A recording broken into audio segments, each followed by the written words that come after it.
If the road were easy, everyone would take it. We don't shy away from challenges. We dive in.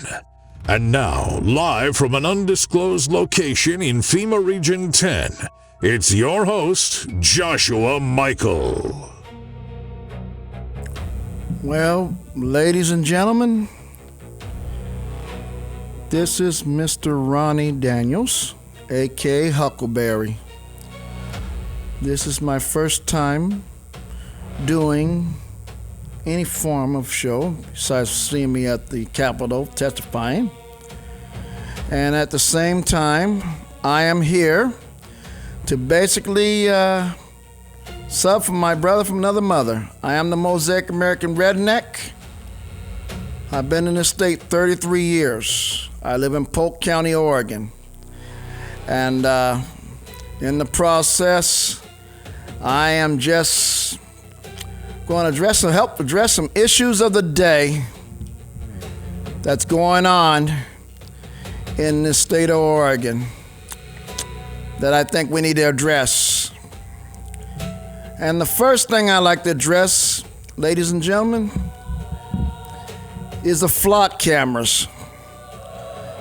The flock cameras, I have a very bad problem with it being in my area.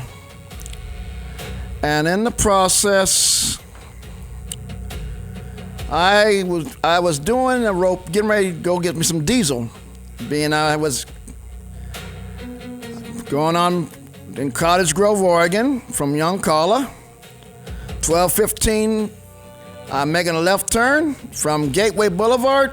Well, I want to make sure everybody know this is Joshua Michael's Non-Compliant America, and I know that this is my first time, but overall, I am involved. And like I said, at 12:15, I was making a turn on Gateway Boulevard on Main Street in Cottage Grove, Oregon. And I got pulled over. They said 2 police cars came out from the Walgreens parking lot next to the bank and put the lights on. So I stopped stopped on the roadway, 12:15, no traffic. And in the process, took 8 minutes for that officer to come up to my vehicle for no reason. Normally they should be able to walk up as quickly as possible. Then all of a sudden, about 7 minutes later after he came up, I gave my ID and everything. And in the process, I got a $265 ticket. So I asked about the flock cameras that was on, this is July 1st morning, on Gateway Boulevard to the southwest and the northeast side of Main Street on that camera. And he says they have nothing to do with it. Now answer me this question. I'm just asking questions. I'm just a good old American historian that tries to be righteous. I'm colorblinded American. Why would it take you 8 minutes to come to my truck and approach my truck, especially when I see both police cars come out of the driveway from Walgreens, and the other car went driving up the road for a little bit, then turned back around about 5 minutes later, then came by and associated. And I was getting a ticket, and I asked him about the cameras, this officer. And the officer told me, I said, don't these cameras here say something? Don't you have access to it? No, we don't. Now, let me put the icing on the cake for you, ladies and gentlemen. I am a sunburnt Puerto Rican redneck with Irish, Cherokee, Creek Nation, and Scandinavian. And my lineage traces back, according to my analysis DNA check, to Ethiopia. So I'm a Mosaic American redneck Jew, somewhat. The question I like to ask is, how come they say they don't have no access to the cameras, but yet when I drove by after I got done with the rodeo down there in Yoncalla on the 5th of July, that Monday, or Tuesday, the 6th of July, that Monday, those cameras was gone. Now, how does that work? If you say you don't have no access to the cameras, and all of a sudden they're gone, so I went to my hearing beginning of this month before my roping down at the Friedenberg Memorial which is young caller. And I went to Cottage Grove and seen the judge. Very gentle, very respectful judge. And I put in a FOIA request because I wanted to go to trial on the 17th of September. And in the process, I requested that all information from Cottage Grove Police, if there's any videos, because they did take a video, and that's why I had my phone take a video for a moment and then record it when I could. And in the process, I talked to ODOT. ODOT they sent me, after I submitted a FOIA request on the court day, the next day they called me and says, oh, those cameras, they're not used for nothing. They're used to just monitor cars to time the cars going across the intersection. Well, those cameras been there for over at least 2 years. I've been doing Cottage Grove Rodeo and Young Colorado the last 2 years, since 2023. Cottage Grove since 2020, okay? And I know they went into 2022 there, the old flock cameras. Now the question is, all of a sudden that Monday, I drive by to go to the grocery outlet there and get me some diesel at the Chevron, and the cameras are gone? Talked to people, and various other people said that lives around there said, yeah, those cameras been there for over almost 3 years. I said, why are they gone? I talked to 7 people that lives around there. 2 of them veterans. One is a person in one of the stores in the area. And yet, this is a great example on how plausible deniability used by law enforcement that's denied that they're not using cameras, and along with ODOT saying those cameras are not used except for traffic control. But yet, after I asked that officer, morning of July 1st, as I was going to the Chevron station to get me some $4.97 diesel, which was cheap, and all of a sudden, by Monday, that was Thursday, and by that Monday, it's gone? How does that work? I'm just asking questions. But overall, flock cameras, I think they're invasion of our privacy. It is basically, if you've ever seen the movie The Running Man with Richard Dawson, who was a founding member that hosted the original Family Feud, and Arnold Schwarzenegger. They accused him of shooting people in a helicopter and this, that, and another.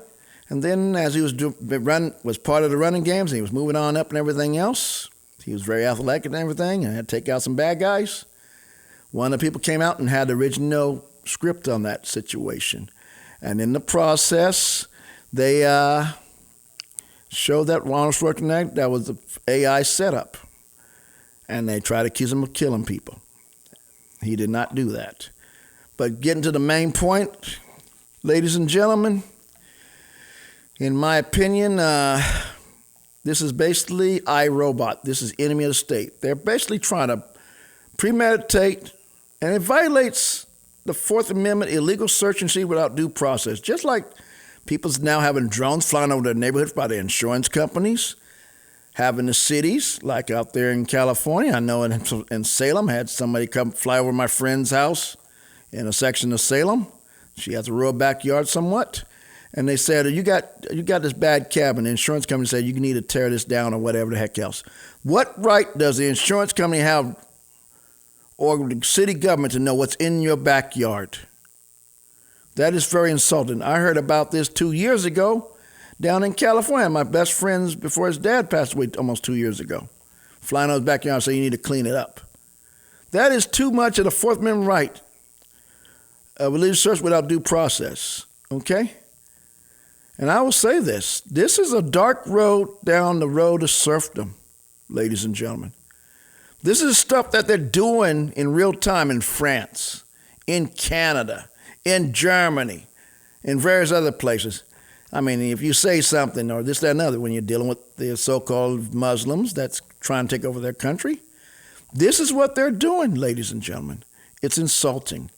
But what I will say is that go right on through, and in the process, the police car go right on through and act like nothing happened. Another one, you participate, parking right there on the street, and there was no traffic. Any traffic that needed to turn off a gateway onto Main Street had a center lane to go around the police. I just stopped as is required. I could have probably turned the parking lot, but just trying to give respect to the officers and everything else, because I know I try to be blind. The biggest thing that I didn't like is that it took them almost 12:15. I pulled over. 8 minutes before you walk up to my vehicle, you tell me it takes you that long to get information on me and everything else? And you say I went through a red light, but both cars came out of the parking lots between the bank and Walgreens? Because I seen them as I was going. There was no car following behind me. I will say that. And the officer had his camera. He says, I got a full camera on him.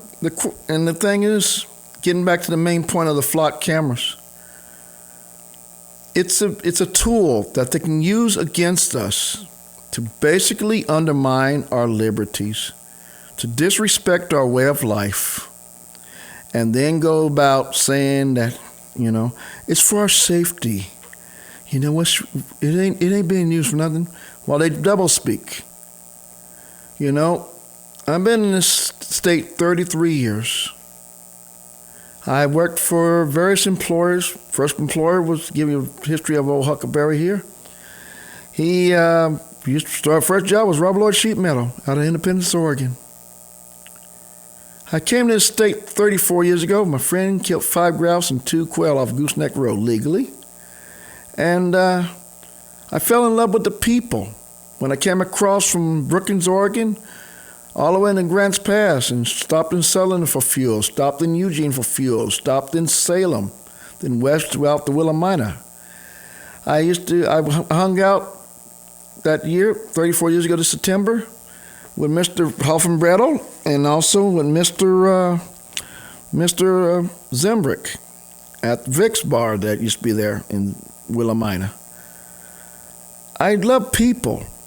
I try to respect, because I was raised 40 years ago in a foster home. To give you a little deep background, I was born in Los Angeles, the first 10 years of my life. And I seen some things in Oregon and around the western states. It's not just untying law enforcement hands, but at the same time, tying law enforcement hands on doing their job on certain things, but going after working class people is unacceptable. When you let the invaders that's illegally in our state being treated better, give them $30,000 grants, but yet we got to ignore what's going on around us. We deny information going to that flock camera information to help ICE. That's not right. But get back to the main subject. I got to make sure I be at 33 RPM, as one of my people would tell me. These cameras, in my opinion, is an invasion of people's privacies. If the person like myself can't get access to those cameras to defend myself, why should law enforcement have this right to use it as a hammer, or maybe do like what they did on the movie The Running Man, with Arnold Schwarzenegger being accused of massacring people, but he didn't. And in the process, have AI try to undermine and destroy my name. I will not tolerate that. I will be going to the trial. Hopefully that the Cottage Grove PD will release the information, any videos they may have on me. But getting back to the final thing is that on flock cameras, they're circumventing around the Fourth Amendment right of citizens, illegal search and seizure without due process, or selling that information so they can monitor where you go, where you been, this, that, and another. There's been accusations on Josh's show talking about those flock cameras, accusing somebody and that wasn't even in that area. But just like The Running Man with Arnold Schwarzenegger, basically, the AI that was doing the surveillance was wrong. But nevertheless, I will say this. Uncle Huckus, no relations, is here. I am not no sheep. I am a grizzly lion. Roar! And I won't take no mess. I shall be right back.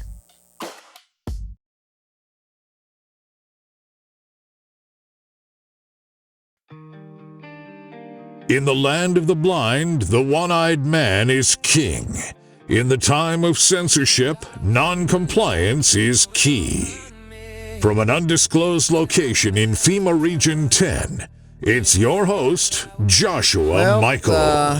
My brother right now asked me to do this show. This is my first time. What you're listening to is old A.K. Huckleberry. And you know I got that name? In 2004, I met a person at a bar in Salem called the Silver Spur. And he told me what his parents do. And after I was doing a job at the Bark Place, which was one of my 5th jobs I had in the state of Oregon, and blew bark dust and delivered stuff, stopped by Wednesday in a place called Arena, built there by Harvey Mitchell in 1959, but was owned by the Branton family. And I went there and they helped push cows up. And they said, "What's your name?" "My name is Ron." "Okay, you come back work for me.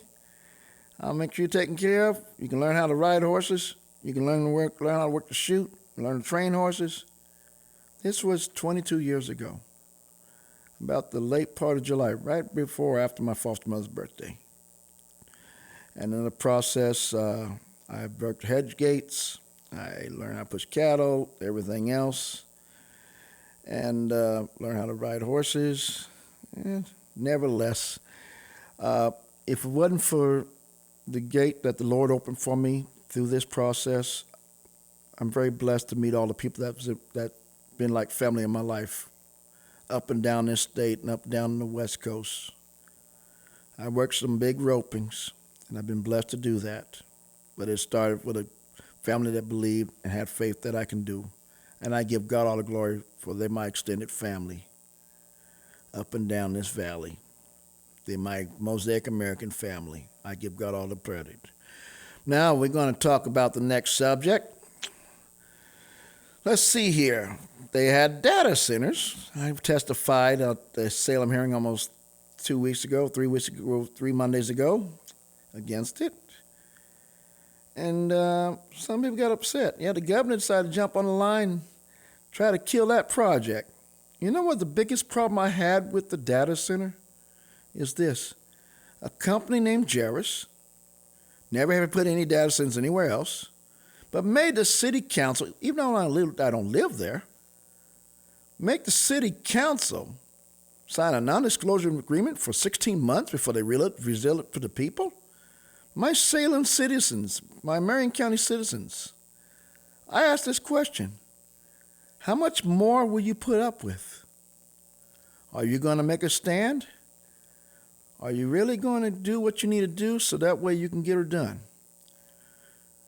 But on the other hand, I will say that, I was very happy to see all different Americans, but I had a problem with the Democrat Socialist America. They have the right to be what they want to be. But if you study history about Democrat Socialist America, there was around who was the first president of that undermined our civil liberties on the Age of Enlightenment moves of the 1880s? Woodrow Wilson. Yeah, he's the guy that brought the Federal Reserve. He's the guy that brought the federal taxes, only supposed to tax the rich. But by the time it got to Franklin Delano Roosevelt had laws, the Democrats had laws to confiscate the private gold and silver by the individuals. Who did it benefit? Banks and the globalists. Now let's fast forward to today. Why are they so happy to add all these data centers, use these flock cameras, and yet we don't have the power on the grid? We're down roughly 20,000 megs of power on the West Coast. 12,000 megs of that power used to be produced just right there at the Centralia, Washington coal plant. They said that's dirty stuff. Yeah, dirty as a mule. But then again, they want sheep. They think you're sheep people. They think green power. You get 238 days of pure sunshine in the state of Oregon. It ain't like California or Eastern Oregon or southern Oregon, where they might get around 270, 280 days of sunshine. Solar panels, when it's overcast, is not going to come up produce their full potential. And we know wind machines Half the time they got to have natural gas or propane to keep them lit. Look to go to the gorge. When the wind's blowing, you hardly see half of them turning. When it's not turning, how are you supposed to generate power? Do you like your power bill? Let's look at the results since 2021. Your power bill has doubled. In some cases, Pacific Power is asking for an 8.8% increase this year. I hope people respond, because your voice do matter. Your voice do matter, ladies and gentlemen. The question you got to ask yourself is, are you going to keep sitting on the sidelines? Are you just going to just go along, pay the bill, and say, okay, everything will be good. I'm happy. I don't want to upset the apple cart. Or you're going to let the devil plant seeds of defeatism and say, nothing I say do, this or another. That's not true. We stopped the taxes we had 83% turnout on that tax, ODOT tax they want to do on our vehicles and stuff. I bet you didn't know, I'm adding this subject in because it all ties together, green energy. You got an 80-cent tax that's off book they don't talk about. The CPP plan that the governor, Kate Brown, started, and this governor continuing. That's why our price of fuel is higher at $84, $86 a barrel. It should be right around $4.50, $4.50 for my diesel. It's gone up to $5.39, $5.40. How does that work? How does it help our ranchers and farmers? This is very saddening. But overall, with the data, the flock cameras, and using the green news scam, my fellow people around here, they're trying to control you. They're trying to manage your way, but they want you to be sheep. They don't want you to own your house. Is that why they're pricing people with these utilities? Where the cost has got to where some of the senior citizens that paid for the American Dream worked there 20, 30, 40 years, and they've been priced out of the neighborhood? Does that make any sense?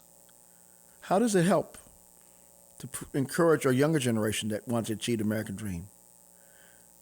And we'll get to the next subject after this, but in a little bit, concerning firewood. But we will talk about that. All these fires that they're having,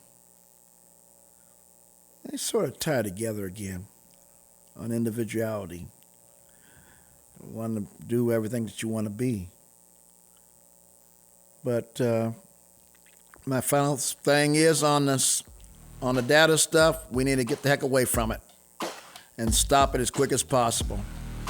I shall be right back.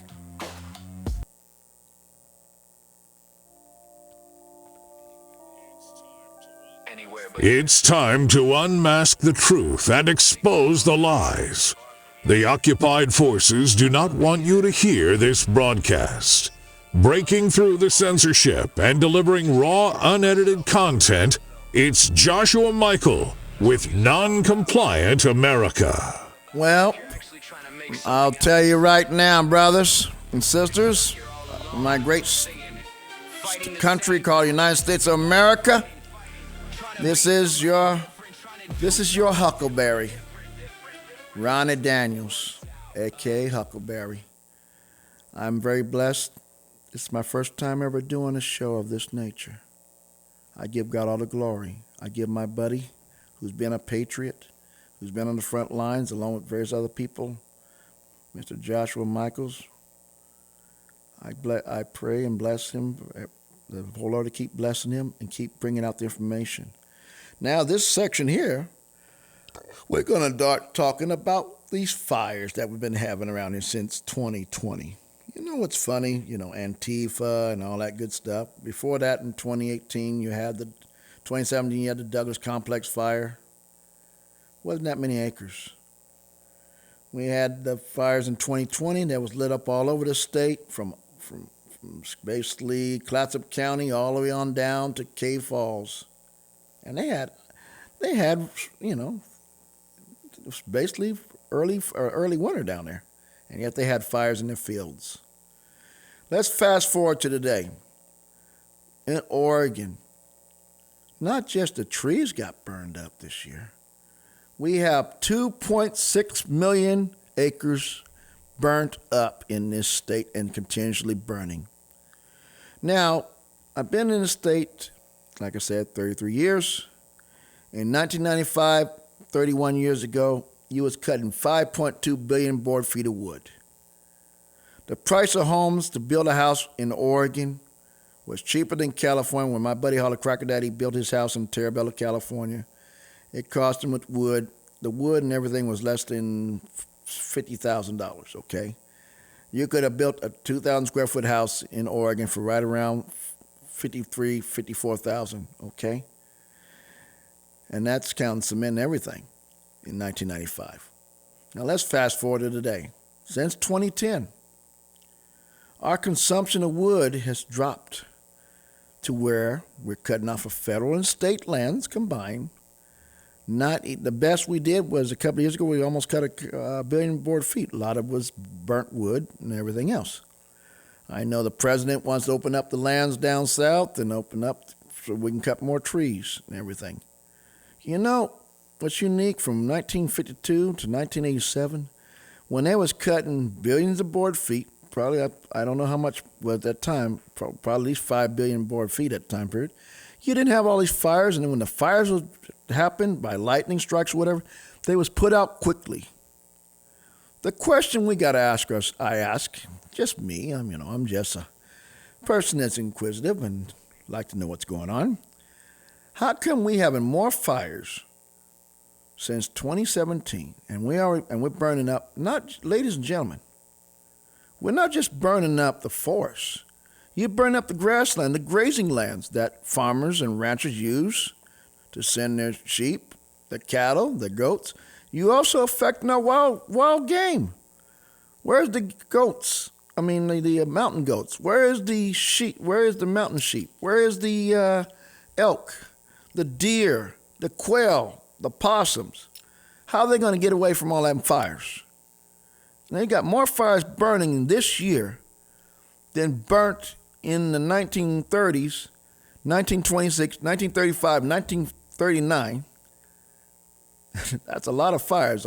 Now the reason I know those time period is because original band of brothers who used to go on the cue ball, and I met him 33 years ago, named Tech Sergeant of the 101st Airborne, Easy Company, 506 Paramilitary Infantry Unit, Parachute Infantry Unit, Donald George Malarkey. And he was there, 6 years old, 1925 years old, handing sandwiches to help with his mom, handing sandwiches out while they were fighting the Tillamook fire. And various other fires that happened around that region. And yet, I'll go back to 30 years ago when I remember Lars Larson started the show. I don't want to brag on Lars, but I have a memory for brains. Memory for some reason. God gave me a sec to think. But in the process, just the Tillamook forest alone, you can cut 270 million board feet of wood and wouldn't hurt that area at all. You know what we don't do? And with all these fires that's going on in the state of Oregon, I find it very sad that some of my main firefighters is fighting fires outside our state when they need people directly here. How come the federal and the state doesn't correspond on various things? How come we got to import when we got the help here of all forms of Americans? We had a guy that had a big jet, bigger than 5 planes. They can go to the airport, fill up with water, and spray. But yet, we have people that had ponds, and then I just heard again that they want to find somebody for having their own pond, and even though they was using the water to fight fires, just like in Klamath Falls in 2015, 2016, a guy was accused and was arrested for taking away the water from the sky. How does that work? Do you know that with these fires going on, if there's no place for the cattle, if the cow's getting burnt, your wild turkeys and everything, all the other game, if we're not cleaning the forests as quicker than we go through and fight fires in these forests, we won't have a society. We will not have the economics to do the job, people. And that's the problem I'm seeing, is that we've gotten away from the past because the environmental tree worshipers, idolatry worshipers, think they know best, but yet they utilize the wood. They want the paper and stuff. Paper, toilet paper, wood chips. Used sawdust used in your gardens and fields, like in various blueberry fields and everything. But yet, we got 2.6 million acres just burning in Oregon alone. Over 3 million acres counting Washington. Who's starting these fires? Why all of a sudden these fires just go rampant like a major firestorm? What bothers me, when they had fires in California, I had a couple uncles working in the Forest Service, and I had an aunt that did payroll in California. Yes, there was fires in the San Gabriel Mountains, but they was put out pretty quick within about 3 weeks. Unless the wind was blowing, the Santa wind was blowing, they was a little tougher. But they had a crew. They was proactive. Now, I based on people I know that have fought some of the fires that happened in 2020, it'd be nice making $50 an hour in the water truck and you're not even going to the fire and putting it out or making a barrier. It must be nice to have all these crews, and when they want to put the fire out, they're told to wait. And who's paying the cost? You, the taxpayer. You, that insurance person that pays insurance for their property or the house. And they need to get around it. We the people must hold the Oregon Department of Forestry accountable. We Oregonians must go through and insist that we need to replant trees. We need to get all the dead wood out of the trees, out of the forest, so that way they can replant it and keep the brush down. We don't do that no more. I'll give you a great example from my own life. I took a person camping up there by Elk Lake, found a campground. They had a fire that happened that burnt from Mount Jefferson all the way to the beginnings of the Sisters. Right there when you get in the Sisters, you see all the dark bark. That happened in 2017. That fire burns that happened right there by Bi-Mart and other places, right there in the heart of Sisters. Thank God they had crews there and stopped it before it burnt the town up. But the thing is this, all that wood from east of Detroit Lake all the way on up to that top of the hill where you drop in the Sisters, they never let the people cut it out, cut the wood out. It's sad. And because we got some of those people that is pushing in the Department of Forestry, National Department of Forestry, and at the State Parks Board, have gotten in powers of position instead of doing a job to keep the forest healthy, keep the forest green. They become emotional sport dogs just watching it burn. They said they want to help clean the forest. They want it to be natural. But yet, all the grassland is burned. So where is my friend supposed to take the cattle to graze if they have a grazing lease on federal lands? Where is the sheep? Where is the wild animal supposed to eat if the grazing lands is burnt in the middle of summer? Where are we supposed to get our wood from? We're buying more wood from out of our country than in this country. We used to cut 14 to 17 billion board feet of wood along the west coast in Alaska. But yet, the Green New Scam policy is taking over. Ladies and gentlemen, we need you to step up. The time to sit is not it. Just like what Pastor Murillo said, Psalms 11:3, if the foundations are destroyed, what is the righteous to do? What are you going to do? You're going to live in a cave? You're going to have your security team, have your own private force? No. This is the United States of America. Founded by the people, for the people, through the people. They're supposed to work for us from the bottom up. That's what we got to get back to. I'll be right back. No more mess. That's what we got to get back to, baby. That's That's all I can tell you. We gotta stand up.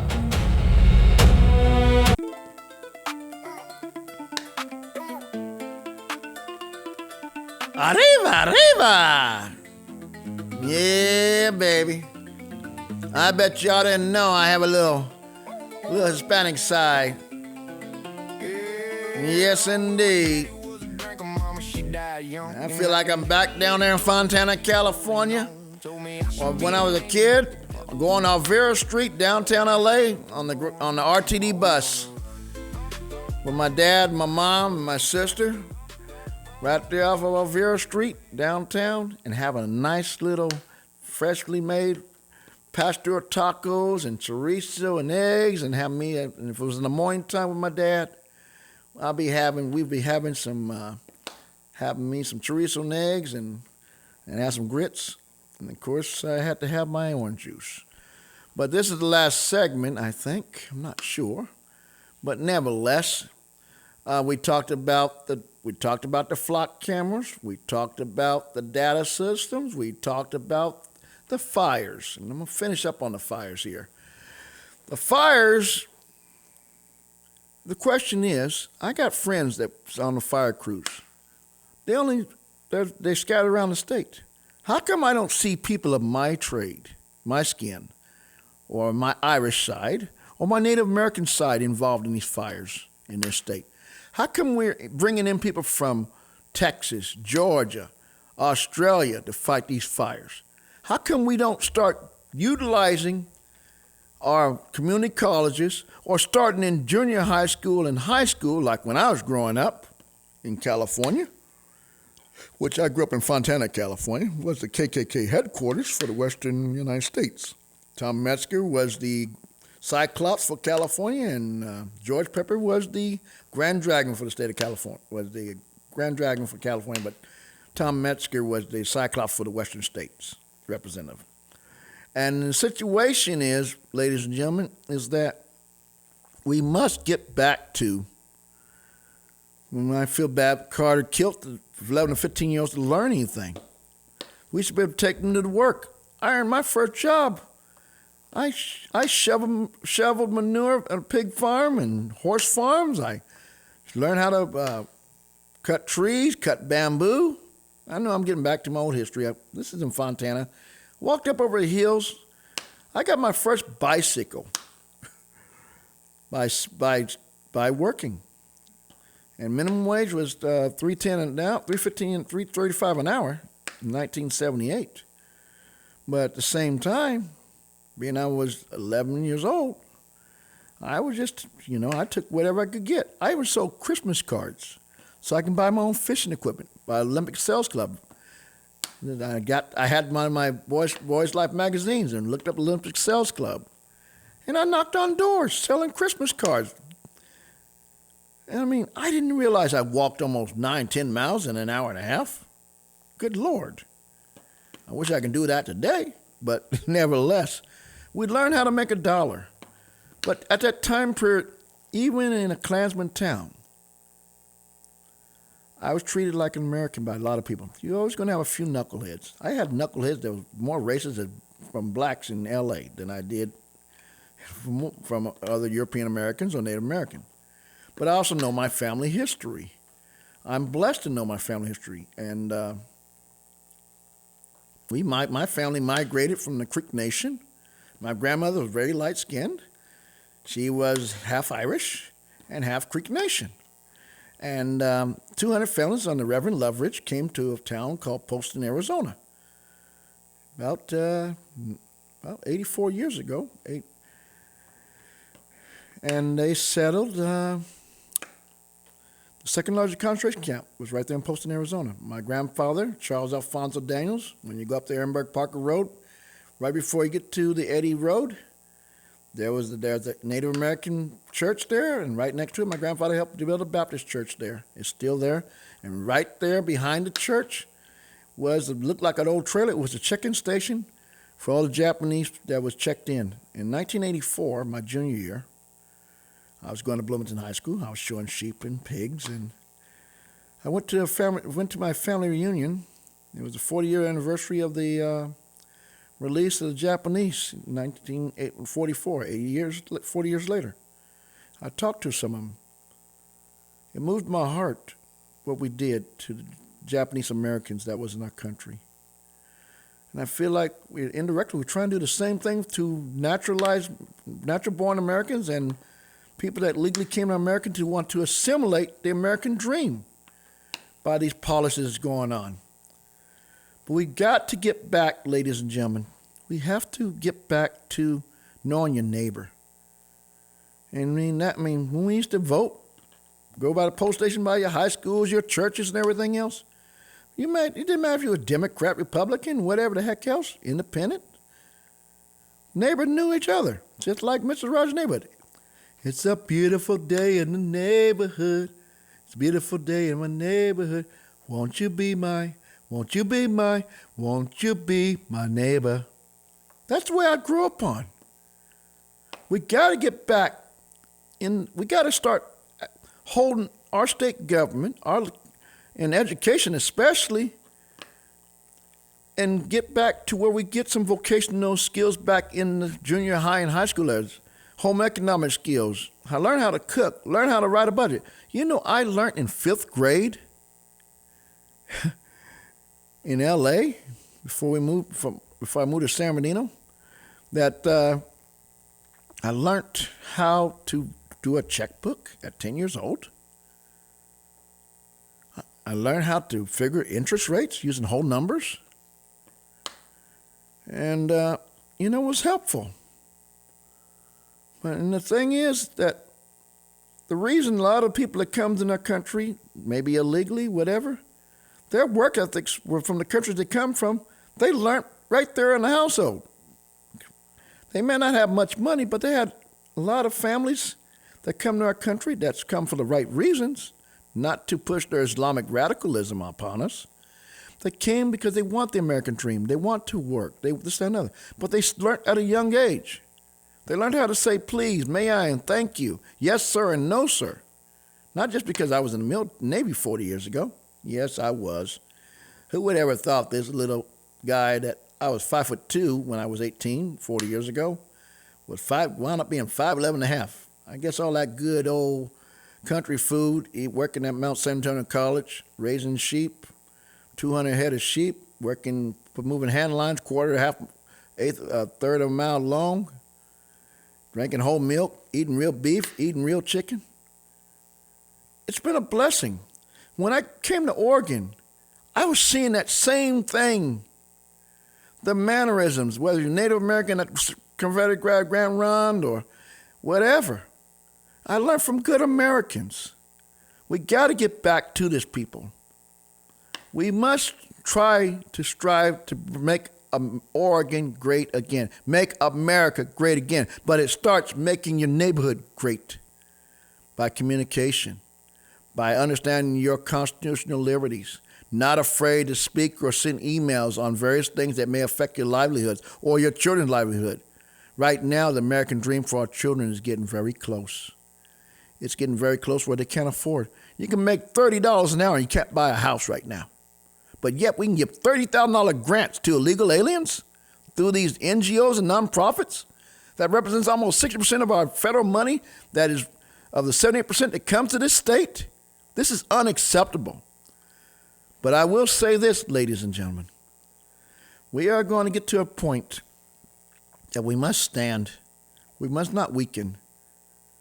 We must pass down traditions. History is essential. Like Daniel Webster said, history is God's providence in human affairs, his hands upon us, if we choose to listen. If we don't have the guardrails of the past history as guardrails to keep us in the present, how is our children supposed to do best in the future? I have not given up yet. If God's on the throne and he's not running, why should you? I'm not. And I had a vision a couple times. But nevertheless, ladies and gentlemen, I thank Josh very much for letting me do his show. And I give God all the glory. May God bless you. May God keep you. And pray for Oregon. Thank y'all very much. And I shall talk to you guys soon. Thank you.